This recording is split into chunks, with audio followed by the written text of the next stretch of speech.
Hello, how's everybody doing out there? This is 3 Second 10, and I'm your host, Motormouth, DJ Motormouth, one of your hosts, and I'm in here thinking. What am I thinking about, you say? Well, I'm thinking about people like, where are they now? Where are they now? That's what I'm thinking about. Brock Lesnar. Brock Lesnar. The Beast. Eat, sleep, break the streak. Where is he? I mean, we all understand that he had stipulations in his contract where he was only scheduled to probably be in about 4 pay-per-views, something like that. I mean, come on, how many times have you seen him this year? Well, saw him at SummerSlam, Battleground, WrestleMania, and Royal Rumble. We saw him there. But other than that, man, he does not come to Monday Night Raw. He doesn't show his face. He's just like I don't know. He's just the cool kid that doesn't want to talk to anybody. Or I don't know what's going on with Brock.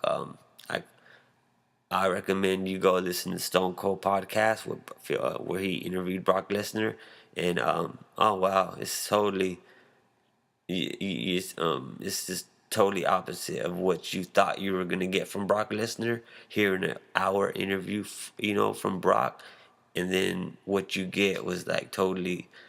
It was just so different. It wasn't what I expected. So that leaves me thinking, what is Brock gonna do when he comes back? Of course, I mean, well, I was gonna say, of course, he's gonna main event, but he didn't even main event in WrestleMania. He had a match with Dean Ambrose, and I think that wasn't even. It was like third to the last match, something like that. I'm not quite sure, but I mean, I don't know. Brock should have had the belt. I mean, I'm glad Rollins came in with the heist of the century, but after that, if Rollins never got hurt, then I do believe Brock would have been the championship, would have been the champion. But when Rollins did get hurt, why did they decide not to give Brock the belt? And they decided to give it to Triple H first, and then have him lose to Roman, which started his title run. Brock Lesnar looks like a champion. I mean, a belt belongs around his waist. The guy is incredible. He doesn't even have to talk, and he owns the crowd. Him and Paul Heyman, perfect combination. They're perfect. Paul Heyman, he's good. He's good. I don't know what else to say about Paul Heyman. I mean, geez, the guy can get on a mic and just rock it. And I miss that, man. I would love to see Brock come out there, you know, with the desire and the passion and determined to come out there and win the belt back, and just show his face, and be part of the what's going on, the era, the movement, be part of the movement. But he chooses to be in his farm milking his cows, and you know watering his rose petals or whatever he does out there in his farm. you know it's just like, I don't know. I love Brock as a wrestler, but I don't know, man. I don't know how much I respect the guy outside of it, because when it comes to wrestling, man, you're either all in or you're not in at all. And Brock told Stone Cold on the podcast that, oh man, I don't even watch wrestling. I just come in, I clock in, and I clock out. It's just a job to me. Really, dude? That was the last thing I wanted to hear from the Beast incarnate. I wanted to hear him say, just how much he loves wrestling, and who he wants to face next. And I wanted to hear him say, I'm coming after the title, but instead he's just talking about his farm, going hunting, and being anti. He hates people. He says he hates people. So it's like I love Brock, man. I love the character, the image, the persona, the mystique of Brock. But I really think that he needs to swallow his pride, man, and let go of that ego and just start coming out there, man. That's what people want, and he's not giving the people what they want. I mean, of course, it's awesome when he does come out finally, and you hear his music come out, and he comes out there, the pyro, and it's awesome. I mean, pop is incredible. I jump out my seat every time Brock comes out. So that makes me think, like, okay, what if he does come out every week? Is he gonna still get that pop? Are we gonna jump out of our seats every time? Probably not. So maybe it's better this way that he, fights 4, 5 events a year.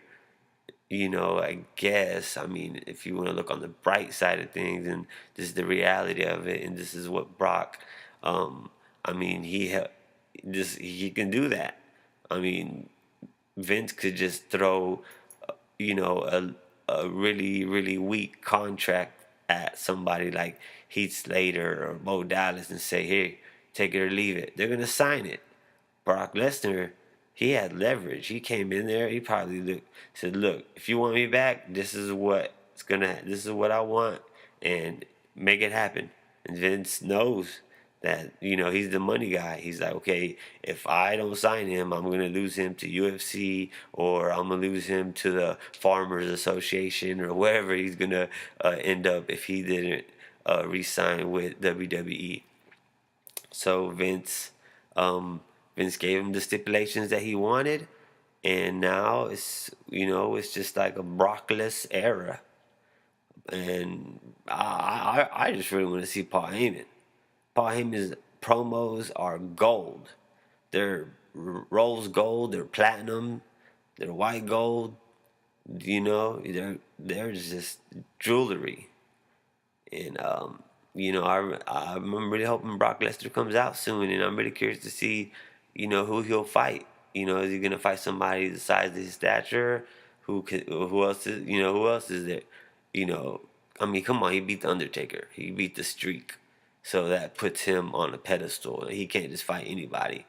My prediction is that he still has unfinished business with Seth Rollins. So, if anything, when Brock Lesnar comes back and Seth Rollins is holding that title, I think that's when we're gonna hear Brock's theme, his intro, and he'll come out with Heyman, and then he'll start a feud again with Rollins and try to win the belt. And maybe he does, maybe he won't. I don't know, but yeah, I really want to see Brock Lesnar in the ring more often. It's like now it's out of sight, out of mind. People don't even probably care at this point. So Brock, where are you, dude? Brock, hello? Brock, you there? Oh, got you. Hey, where you at, man? We want you back, man. Come on. You're getting paid millions of dollars to not wrestle? Okay, I'll take that contract any day. Jeez. But yeah, what do y'all think about Brock? Drop some comments. Don't forget to subscribe. This is a new show. This is 3 Second Tan, and we're trying to build this out. Trying to get it out the mud, build it from the ground up, man. And we really need your support. We have about 5 or 6 videos up, and the videos are gonna keep coming. Fresh material every Monday Night Raw, every pay-per-view that comes out. We're gonna discuss it and we're gonna talk about it. And I really would like to talk to other people other than talk to myself. I'm just talking to air at this point. I'm talking to air. I'm tired of talking to air. I want to talk to people who like wrestling fans, WWE Universe. I want to talk to you guys. Y'all let me know. Let's talk about it. Let's build. Let's figure out what's going on with Brock. How do you feel about? Do you love Brock? Do you hate Brock? I'm pretty sure nobody hates Brock, but I'm pretty sure everybody wants to see Brock more often. That's my point. I want to see Brock more often. But contracts, man, it's in his contract that he could stay on his farm and milk his cow until he gets as many gallons as he wants. But hey, we'll see. Like I said, you got to sit back and watch the story unfold. And we haven't seen him, I think, since WrestleMania, which has been a few months. So let's just cross our fingers for a Brock Lesnar comeback pretty soon. You never know. Like I said, WWE, they can be very predictable, but then again, they can be very unpredictable. So, let's just hope for the best and just hope for just a good year, because it's like I said, WWE is starting to look up. Things are starting to get good again. There's a lot of good athletes, good characters. I feel like it's being ran the right way. Vince isn't all over the place like he used to be. Trying to be the center of attention. Now he getting older. He's in the background now, just calling the shots from his office. So, that's cool. So, yeah, like I say, we're gonna see what happens with this brand extension. See if there's a draft, who gets drafted where. What are they gonna do with the belt? Are they gonna add another belt? Are they gonna add a whole new collection of belts for the guys on SmackDown, or are they gonna share them? I mean, what's gonna happen? So I'm curious to see what happens there. I believe it was July 19th is gonna be the brand extension.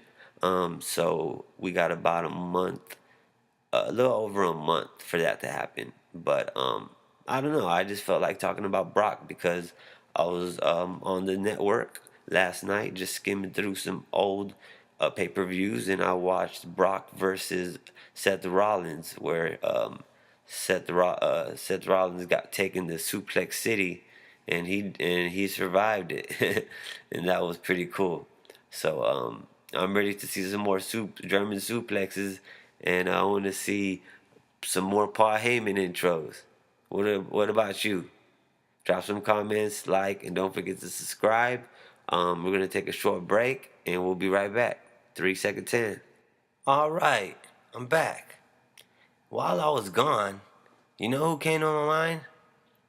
Damien Sandow, the GOAT, the greatest of all time, the most underrated, over wrestler that WWE had, besides Daniel Bryan.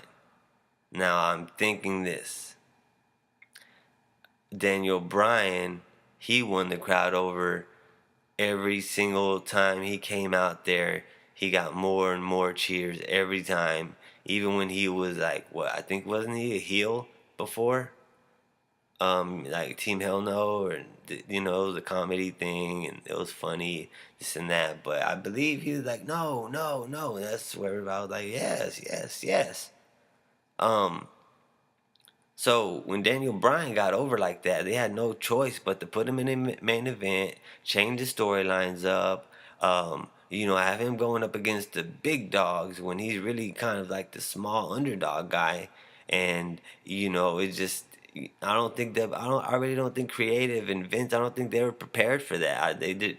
If it was up to them, they probably wouldn't have done that. But the Yes Movement was just so epic and such a one of a kind, thing that probably will never happen again. They had no choice but to just run with it and make a storyline out of it, which I still think they kind of screwed it up by, always making him lose. And, it's like, come on, how many times we're cheering them? We want them to win, and then you screw them yet again. Like, all right, come on, jeez. Like, enough is enough. Give the man a belt, let him hold it for a while, you know. But then again, he did get injured. Gave him the belt, he got injured. Gave him the belt again, he got injured. He had to forfeit the belts twice, So it's like, okay, man, why we want to give you the belt, but why should we, man? You might get hurt. So I do understand that part. But back to what I was saying, I digress. Damien Sandow, this guy got such a good pop, man. Like he was entertaining. The crowd was behind him. They backed him. They loved him. He was, he wasn't the most terrible wrestler. He was a, decent looking guy. He could have main evented possibly, or had a longer career, but they cut him. He's not even on the roster no more. They cut him. Why? I'll tell you why. Because they're like, oh, hell no, we're not going through this again. If we put Damien Sandow out there on a Monday Night Raw and then have him come back out Tuesday and have him constantly come out Monday Night Raw, oh, man, the crowd would have went nuts. It would have been Sandow chants all. Man, they probably would have had to switch the storyline up and give him a belt, which makes me wonder, it's like, why you cut a guy that you gave the briefcase to? Why did you give him the briefcase if you're gonna embarrass him and have him lose like that? That was kind of yeah, that was bad booking on. They messed that up, man. Damien Sandow was a good character, and I really do wish that he had better success in WWE. I mean, everything he did, he the Mizdow thing where he was a stunt devil. That was a success. Axelmania, where Kurt Axel came out there, pretended, started acting like Hogan, and then Macho Mandow, yeah, Macho Mandow, he came out there acted Macho Man, but that was during the time where that was right right when Hulk Hogan was saying the N word, and all his racist comments were leaked. That's when they decided to cut that loose and cut that short and terminate that whole that skit, and that whole what do you call it, gimmick, whatever. They cut that gimmick because Hogan's racist comments were leaked, so they decided to put that on ice. And then they cut Sandow. Like, come on, that was so.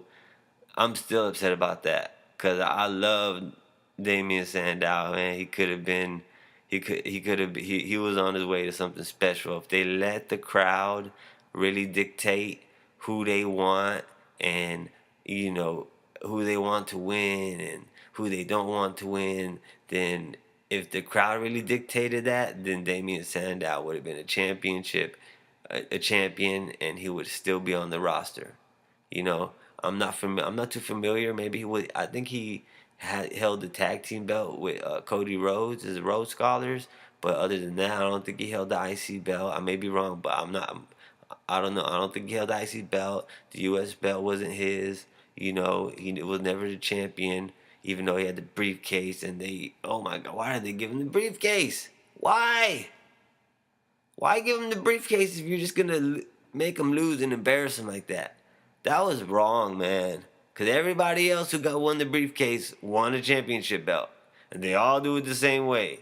They wait till the match is over, they sneak in, and then they pin somebody, and then they run off. They steal the title, like Rollins did. But hey, that's Seth Rollins. He can do whatever the heck he wants. Yeah, man. Sandow, he's gone. Speaking of Rhodes Scholars, Cody Rhodes, he's been released. Wade Barrett, he's gone.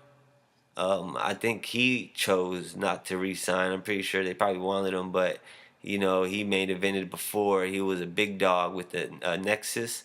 He was the leader of the Nexus, and they were like a dominant group. I think they had about 6 or 7 guys. Man, that was a cool little group. I like, they had some potential, but it was just too many. It was like the Wu-Tang Clan out there. There's too many members. Too many members. So yeah, man, Wade Barrett, man, he had a lot of potential too, but I think of it like this, man. I don't. If you think about Vince and who he puts as champions, Vince always has a thing like the All American, guy out there. John Cena. Think about all the. Name me. You could probably name me one or two, but name me 3 champions that had a European accent or so it's we weren't American. Most of the champions are Americans. They talk great English. They're good looking. They look like army guys, or they look like just a typical jock. Some guys don't look like that, so he's not gonna give him the belt. Look at Neville, man. He's MIA. I don't know if he's even on the roster, man, because Neville, man. I mean, I know, man. Maybe it was his ears. His ears are too big, or he's too short, or he had the heavy British accent. Maybe that's why he never got the push he probably deserved. But it's just a lot that goes into it, man. You have to have the right character, and I don't know. You just have to. Vince, if Vince doesn't believe in you, then you're out of there. Triple H could believe in you, and he can probably put a bug in Vince's ear and try to convince Vince that this guy has it. But ultimately, it's up to Vince, and he might look at somebody and tell within a couple seconds, he's not my champion. No, so he obviously looked at Roman like he was a champion. He had a man crush on Roman. And that's why I'm saying, man, if Roman Reigns beats Rollins on Money in the Bank, like a clean win, if Rollins gets 3-second tanned, then oh man, Vince McMahon is gay. He definitely is in love with Roman Reigns, because how could that happen? Rollins will run circles around Roman in that ring. Of course. Of course, Roman is stronger, but come on, in-ring skills, Rollins will make Roman look stupid, man. I'm rolling with Rollins, man. Hashtag rolling with Rollins. But I digress again. I was talking about Neville and how he was a tremendous in-ring guy, and he practically, I could see him probably doing Lucha Underground type wrestling, because that's how he just throw a mask on the guy. He's already ugly. Put a mask over him so he'll look just like everybody else. He'll blend in. But yeah, like I say, where are they now, man? Cody Rhodes, Stardust, which was it was corny, but he did do a good job at it.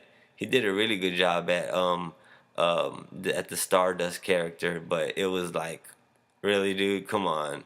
I'd rather see Cody Rhodes with the just the stash. I'd rather see Cody Rhodes with the just stash coming out there, because he was really good. Wade Barrett was good, but I'm pretty sure he was unhappy about the situation he was in. A lot of guys don't want to be on the back burner. They have a lot of confidence in themselves, and they probably want to be main event guys. And when they're told that they're in the at the beginning they're opening up, or they're in main event, they're not main eventing the show, and they're at the bottom of the card, and it probably discourages them. And when it's time when their contract is up, they're ready to say goodbye. So I don't know, where are they now? Who else do you have? I'm about to draw a blank. So go ahead and drop a comment on who you think went MIA and why. Who went MIA and why? Because there's a lot of guys that aren't even, like I say, out of sight, out of mind. Man, I haven't seen plenty of these guys. They just have, it's like basketball. They have like an 8-man rotation. So I don't know. We'll see what happens. Hopefully, we see Brock come back.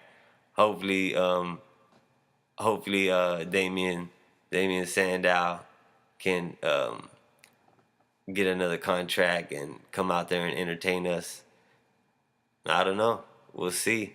But yeah, I guess we're gonna go ahead and end it like that. Let me know what you think. Send feedback. Don't forget to follow us on Twitter at 3second10 and iBlog WWE. Drop comments. Don't forget to like and subscribe. This is DJ Motormouth. 3second10. We're out.